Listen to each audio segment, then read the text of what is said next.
Hello friends, welcome to my YouTube channel excellent study point. आज के हमारे इस वीडियो में हम फोर्थ कॉन्टिनेंट के बारे में पढ़ेंगे जो कि है अंटार्कटिका। तो चलिए जानते हैं अंटार्कटिका के बारे में।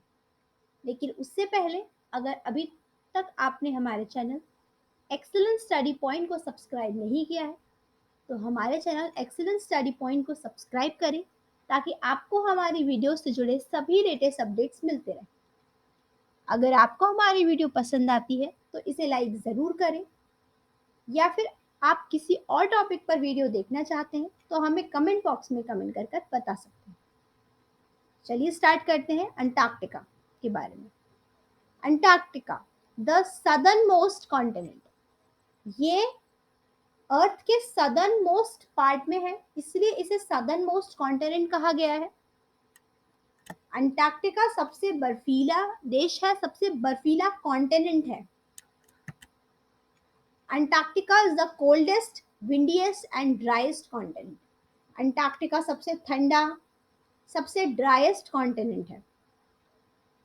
अंटार्कटिका में विश्व की या फिर हमारी अर्थ की 90% आइस जो है वो अंटार्कटिका में ही प्रेजेंट है, under 1.5 time the size of the United state. लेकिन अगर हम एरिया की बात करें तो यूनाइटेड स्टेट का 1.5 टाइम साइज है इसका, अंटार्कटिका का।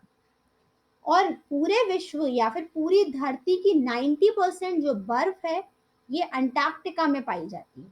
मतलब बाकी 10% बची हुई जगहों पर और केवल 90% आइस अंटार्कटिका में, इसीलिए सबसे कोल्डेस्ट कॉन्टिनेंट है। यहाँ नंबर ऑफ कंट्री 0 है क्योंकि ये एकमात्र कंट्री है, एकमात्र कॉन्टिनेंट है जिसमें कोई भी कंट्री नहीं है। 70% अर्थ का फ्रेश वाटर जो है वो अंटार्कटिका में पाया जाता है। ये दो इंपॉर्टेंट पॉइंट्स है कि 90% आइस और 70% अर्थ का फ्रेश वाटर अंटार्कटिका में आता है।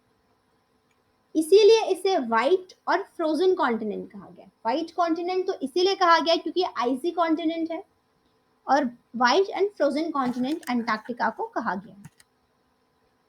Antarctica sees half a year of light and half a year of dark. अब एक इम्पॉर्टेंट फैक्ट इसके बारे में ये है कि हमने हर कंट्री, हर कॉन्टिनेंट में यही देखा है कि यहाँ पर सुबह डे होता है, लाइट होती है फुल, और नाइट में एकदम डार्क होता है। लेकिन अंटार्कटिका में ऐसा नहीं है। अंटार्कटिका में हाफ अ ईयर लाइट होती है और half a year completely dark, यानी कि यहाँ 6 महीने दिन होता है और 6 महीने रात होती है। ये बहुत ही अमेजिंग फैक्ट है अंटार्कटिका के बारे में कि यहाँ पर 6 महीने कंप्लीटली डे रहता है और 6 महीने कंप्लीटली डार्क रहता है। यहाँ पर दिसंबर से फेब, जिसे हम विंटर कह सकते हैं, 24 आवर्स यहाँ पर लाइट रहती है, यानी कि डे रहता है। मार्च से सितंबर की बात करें तो यहाँ पर पूरा दिन डार्क रहता है, यानी पूरा दिन नहीं कह सकते, पूरे दिन रात ही रहती है ऐसा कह सकते हैं। लेकिन इसका मतलब ये नहीं है कि वहाँ के लोग वर्किंग नहीं होते, उस टाइमिंग में वो भी वर्किंग रहते हैं। लेकिन वहाँ पर कंप्लीटली डार्क ही देखने के लिए मिलता है अगले 6 महीने, और 6 महीने कंप्लीट लाइट रहती है। यानी आप ऐसे समझ सकते हैं कि 6 महीने वहाँ दिन रहता है, सूरज की रोशनी रहती है, और 6 महीने वहाँ सूरज की रोशनी नहीं रहती। समर टेम्परेचर 35 डिग्री सेल्सियस होता है और विंटर टेम्परेचर वहाँ 70 डिग्री सेल्सियस होता है। Nothing can wrote in the IG water of Antarctica, यानी कि अंटार्कटिका का आइजी वाटर ऐसा है कि वहां पर कुछ भी चीज रोट नहीं हो सकती, सड़ नहीं सकती। कोई भी फूड हो, कुछ भी हो, अंटार्कटिका में वहां पर रोट नहीं होता सामान। अंटार्कटिका की क्लाइमेट की अगर हम बात करें तो lying in the Antarctic circle that rings the southern part of the globe, ये अंटार्कटिक सर्कल में आता है, सदर्न ग्लोब के सदर्न पार्ट में ये आता है। Antarctica is the fifth largest continent, fifth largest continent है ये। It's size varies through the season, लेकिन इसका जो साइज है ये सीजन के हिसाब से थोड़ा बहुत बदलता रहता है, क्योंकि कभी यहाँ आइस होती है, कभी वो मेल्ट होके वाटर भी बन जाती है। एज एक्सपेंडिंग सी साइज, क्योंकि यहाँ नदियों का साइज जो है वो बढ़ता और कम होता रहता है। Almost all of Antarctica is covered with ice. Less than 0.5% of the vast wilderness is ice free. यानी कि ऑलमोस्ट पूरा अंटार्कटिका जो है वो बर्फ से ढका हुआ है, सिर्फ कुछ ही यहाँ पर 0.5% होगा जो कि आइस फ्री होगा। अदरवाइज अंटार्कटिका पूरी तरीके से बर्फ से ढका हुआ कॉन्टिनेंट है।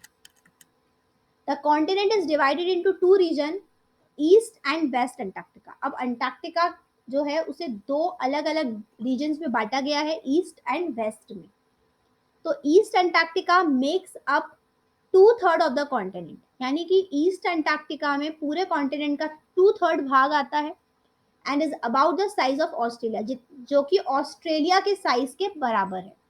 Ice in this part of the continent averages 1.2 meals, यानी कि इस भाग में 1.2 मील्स तक, 2 किलोमीटर तक बर्फ फैली हुई है। बर्फ फैली हुई है नहीं, बर्फ थिक है, इतनी थिक बर्फ है वहां। वेस्ट अंटार्कटिका की बात करें तो is a series of frozen island stretching toward the southern tip of the south America, forming an extension of the Andes mountain. यानी कि अगर हम वेस्ट अंटार्कटिका की बात करें तो ये फ्रोजन आइलैंड है toward the southern tip of the south America. यहाँ पर से जो एंडीज माउंटेन है वो है यहाँ पर। The two regions are separated by the transantarctic mountain, यानी कि ईस्ट और वेस्ट अंटार्कटिका को अलग कौन करता है, तो ट्रांसटार्कटिक माउंटेन जो है वो रेंज वो इन्हें अलग करता है। And sometimes completely covered by ice, यानी कि कभी कभी तो ये दिखता भी है लेकिन कभी कभी ये पूरी तरीके से बर्फ से ढक जाता है। तो ये अंटार्कटिका के बारे में सभी इंपॉर्टेंट इंफॉर्मेशन हमने कवर करी है। इसको दो रीजन्स में डिवाइड किया गया है, इसमें हाफ अ ईयर डे रहता है, हाफ अ ईयर नाइट रहती है। इंपॉर्टेंट पॉइंट आप याद रखिएगा। इसके अलावा विश्व की या धरती की 90% जो आइस है वो अंटार्कटिका ने कवर की हुई है, अंटार्कटिका में ही आती है। और 70% फ्रेश वाटर भी अंटार्कटिका में ही मिलता है। तो आज की वीडियो में बस इतना ही। अगर आपको हमारी वीडियो पसंद आई हो तो इसे लाइक करें, शेयर करें अपने दोस्तों के साथ और हमारे चैनल एक्सेलेंस स्टडी पॉइंट को सब्सक्राइब करें ताकि आपको हमारी वीडियो से जुड़े सभी लेटेस्ट अपडेट्स मिलते रहें। Thank you.